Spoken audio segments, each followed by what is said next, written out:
Super. Hello and welcome to the Series 10 panel discussion with Matt Walters, Erik the Apathetic, and Brian Corrigan, who all have spectacular YouTube channels, which I've left links to in the description. I highly recommend you check out their videos. Oh. Yeah, highly recommend it. Yeah, some good stuff. I mean, if you need your Big Finish sweets, I mean, you've got them, Brian. If you want a channel that never uploads, check me out. Erik If you want uploads. bloody Doctor Who and the Sock Monsters, go to my channel. And the brilliant Lord Slaw End of Time animation, of course. Oh yes, of course, that too. And if you like shit opinions, go to my channel. Well, they've changed here for shit opinions. Why do they need yours as well? My shit opinions are shittier than yours, therefore they are better. If you like undercooked opinions, my reviews are good. Well, the whole idea of this panel discussion is that this is my undercooked opinion before I do the actual review after the season aired. So there you go. Okay. So here's the real undercooked opinion. But okay. Because I always change my mind on most episodes after a season's finished. But anyway, let's get on with it. The Doctor and Bill in Oxygen. What did you think? Bill was a bit whiny. A bit what? A bit whiny, but other than that, I thought Whiny? that was pretty good. Bill was great in this Bill episode. was brilliant. Well, at what point was she whiny? What, you mean the point when she was about Or am to I- die? Yeah, real whiny. You know, in that situation, I'd be like, oh yeah, it's fine, just leave me here. You know, I'll accept my fate. I'm stoic. Oh. Yeah. What are your thoughts on the moon base? Like, oh, Jamie was a bit stupid because he was scared of the Cyberman. Oh no, wait. No, sorry, thinking of Nardole. He was whiny. No, excuse me. Nardole is the next bit. We're just on the Doctor and Bill now. Yeah, I think they were both great in this episode. It's the The best. dynamic really played up between them. It's the I think best they're- Bill's been, and also the best the Doctor's been in a long time. Yeah, I'd agree with that. He's very... So I mean, with the Doctor, I Can think we a lot talk of- about the Vagrant-ish, I cliffhanger, or is suppose, that here, later? somehow? We'll talk about that. Presumably later. Yeah, the Doctor. Bill didn't come off as. Well, she asked realistic questions. Yeah, like she wasn't this. I don't. What I are don't you know how trying to to really say, describe Matt? it. She just acted like anyone else would act. Yeah, that's what I really liked about her. She really felt like a normal person here. And unlike the past few companions, especially Clara, she was actually terrified of the things that were trying to kill her, as anybody would. Which, as an audience, seeing that the characters in the story are scared, we're given a reason to be scared ourselves.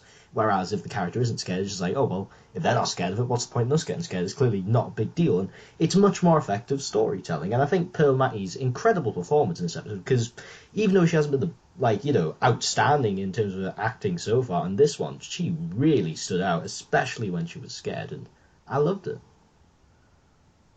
Slow down there, Knight Rider.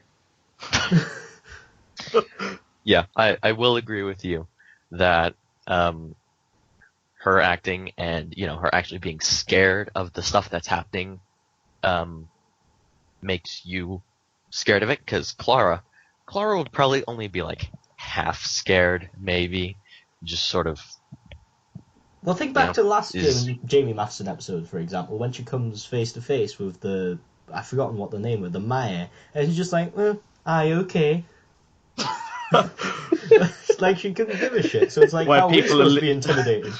In Flatline, where people are literally getting turned into walls and floors, and she's like, Are you okay? let me just call my boyfriend.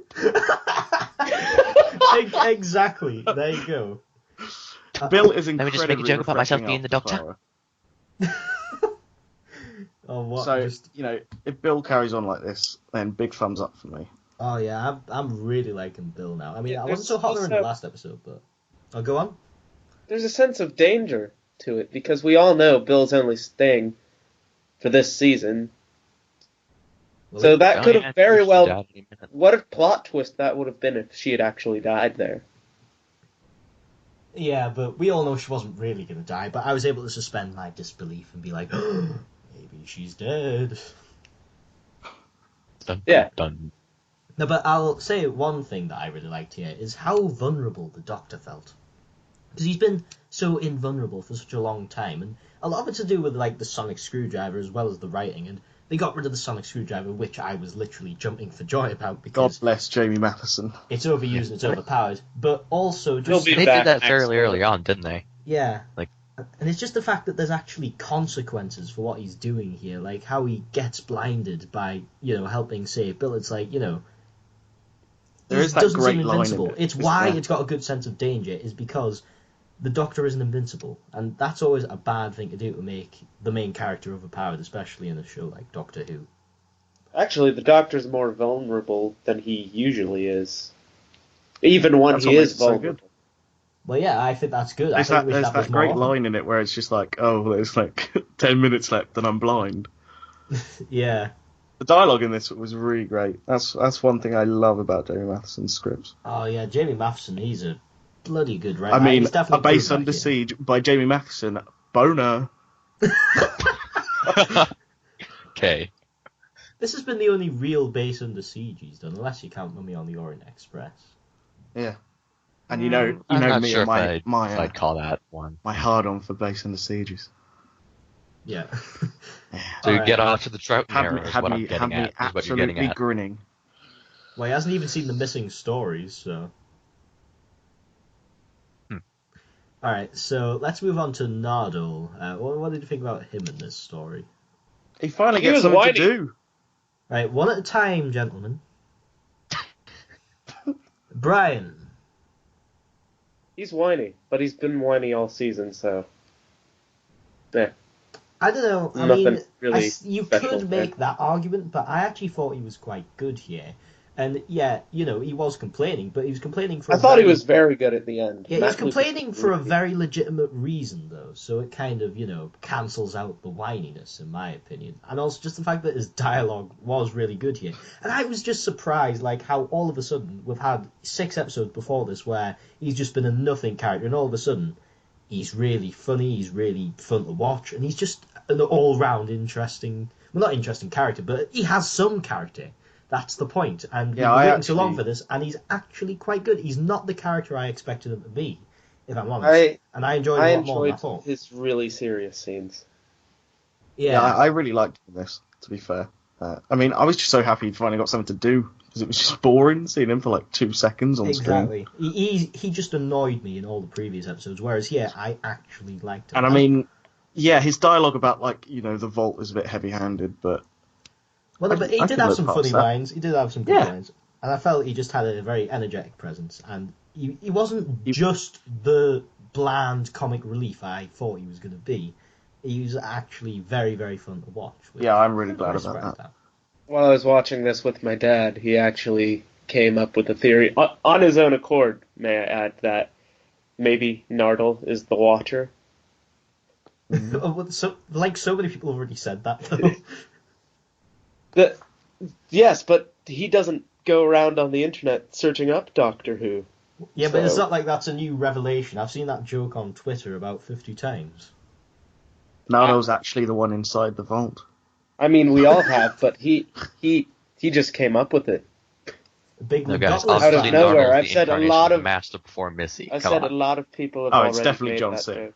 Yeah, I'm certain it's John Sim. If it's not John 10 Sim, 10,000,000% John Sim. If it's not John Sim, it's Missy. But if it is Missy, that's used to be a kick in the balls, because that means 2 Capaldi story arcs are Missy. Yeah, Missy's the next episode, isn't she? Hold on a minute. Super. And even if it isn't Missy, that means... What if that it's the Montasian Cyberman that knows how to play dogs piano? They get excited by the fact that people died. No, Mondasian Cybermen do not get excited. Okay, no. I just thought of something. Like, okay. And Mondasian Cybermen do not eat Chinese. They do not eat Chinese, so it can't be them. I have just killed someone. I would like some Peking rib. Ooh, I'm not chips that and curry sauce. Pass the road crackers. Look, a fortune cookie. And some extra rice with that.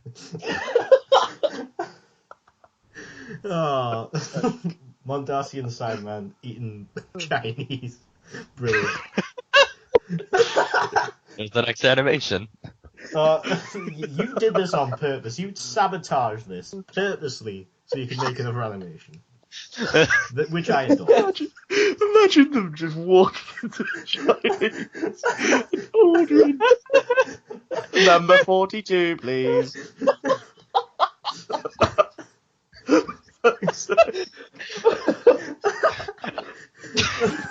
Okay, I was about to say, before that happened, I was going to say, how funny would it be if they opened the vault in, like, at the end of episode 11 or something like that? Because, whatever, emergency's going on or whatever, and it's just a cardboard cutout of the Johnson Master, and then it just falls forward.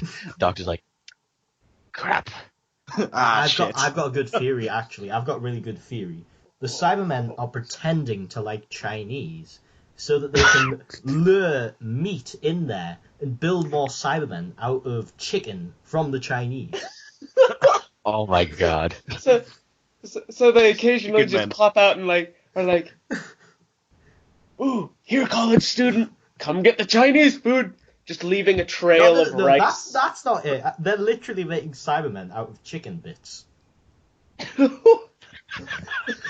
Oh no, Doctor, look, it's the chicken men.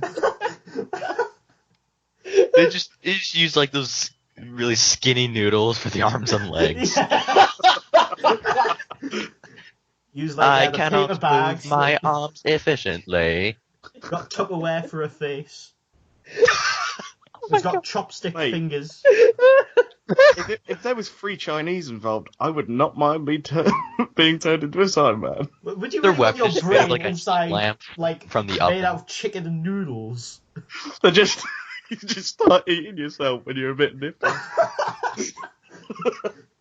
It might go a bit mouldy. Oh, that's disgusting. Oh, Doctor, our next upgradation. Maybe that's why they're wearing, like, you know, the cloth masks, is to cover up the fact that they're just a rotting Chinese chicken underneath.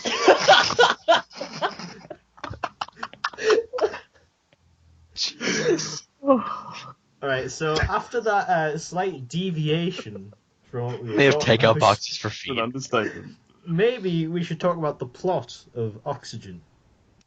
And Nah. Eric can go first.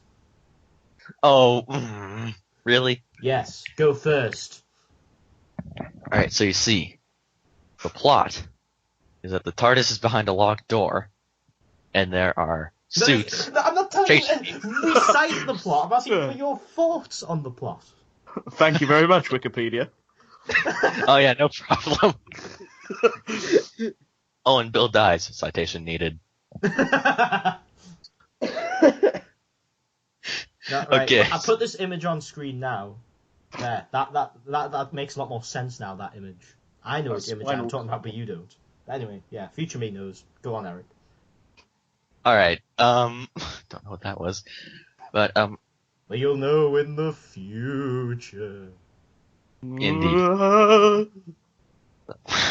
Okay, so the plot just sort of, for Well, I'm not just A talking about like bulk how of it it. progresses. I'm just talking about generally, you know, what was going on. Yes, I know, I'm getting to that. Hold on a moment. Okay, so just the bulk of the plot just sort of seemed like the characters talking, and then the suits break into whatever room they're in, and they have to evacuate and go to another room so they can talk more. Yeah, but you could say that about any Doctor Who episode. You could say that about the Right Caves then. Rajazani. They run into rooms and then they talk, and then they go out of the room, and then they run away to a different part of the caves, and then they talk. It's like, you know, that's doing a complete disservice to the episode. Brilliant. Here's my Well, Get the actual meat Yeah. and bones of this. okay, fine, whatever. Eric doesn't know how to review stories. Cool. Bye.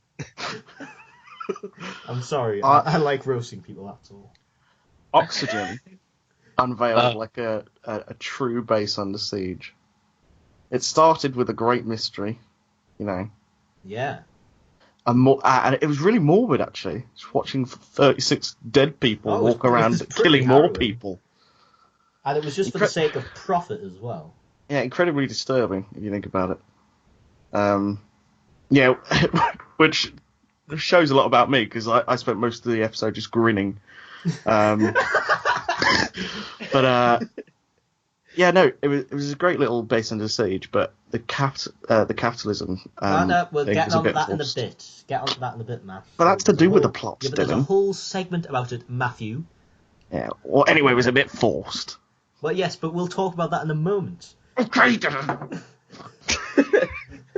Okay, so we're just kind of meandering. Plot, right? All right, go on, Brian. Jesus. I have nothing to say. Matt basically said what I wanted to say. Oh, brilliant. All right, Eric, okay. in your Skype picture, Troughton looks sunburnt.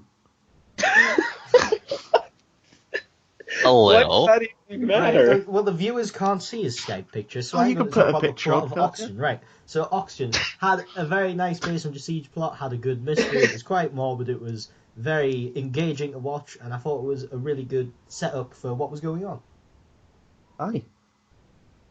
Right, and now this one's going to be a short segment, but I still think it'd be a nice thing to talk about. What do you think of the setting of this one? It was quite a nice setting. Super. Gorgeous little space base. Yum, yum. Yeah, because you're not, like, biased because of art in space at all, Matt. Dot. No, I'm a sucker for enclosed spaceship episodes, so... Dylan, have I ever told you how much I love your Skype picture? I'm incredibly tired. What was that? Sorry, was that your English accent?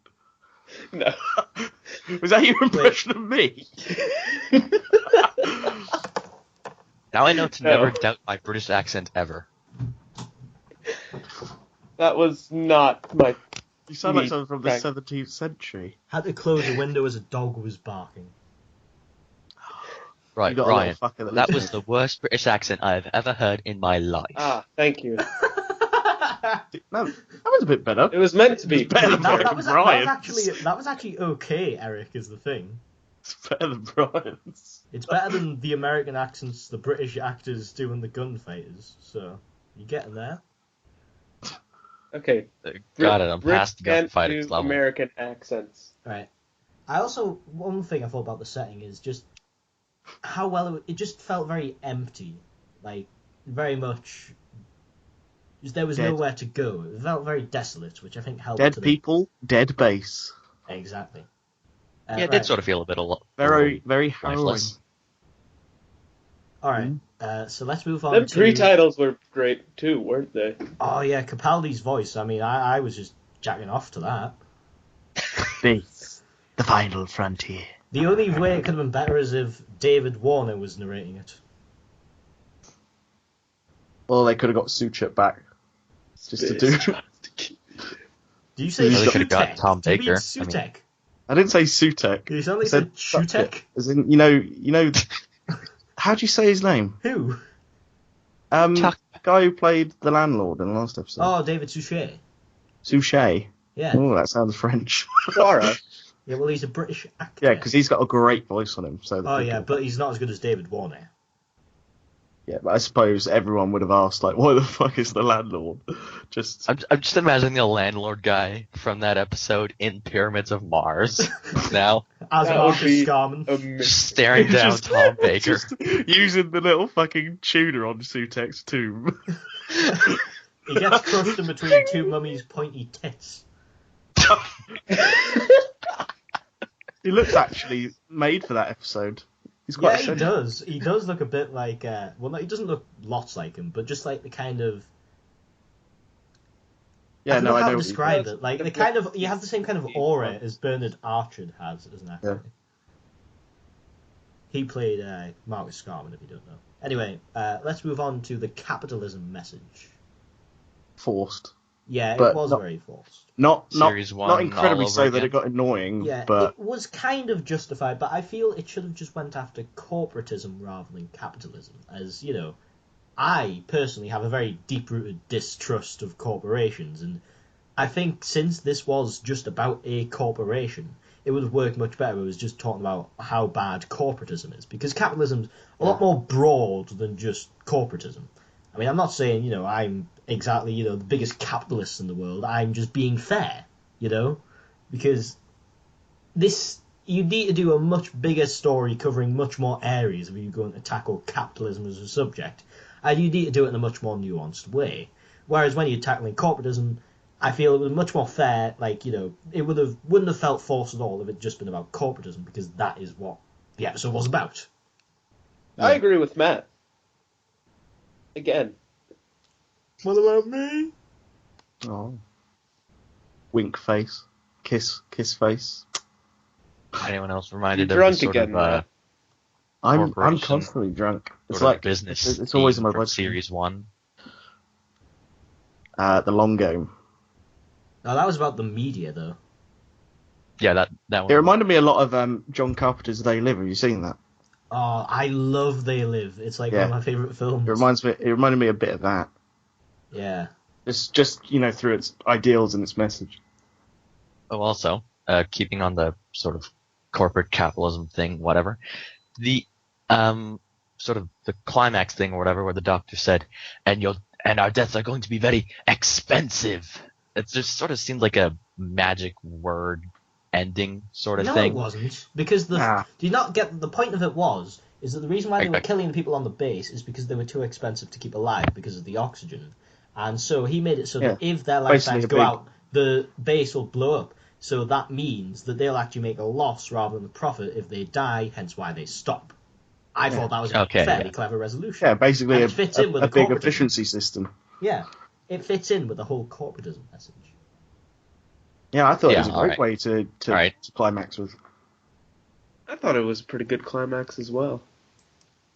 And it wasn't being solved with the magic wand sonic screwdriver. Hooray. For once.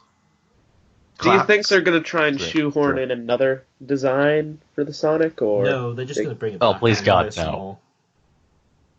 Just one will pop up on the console. He's like, "Oh, thanks." Okay, so it just goes back to the second Doctor Sonic. Just out of desperation, he's like, "I need to have something to wave around to look smart." He just slowly starts morphing into like the second Doctor. He gets his I wish I would. He gets like a bob cut. Like he turns like 5 foot. I love that.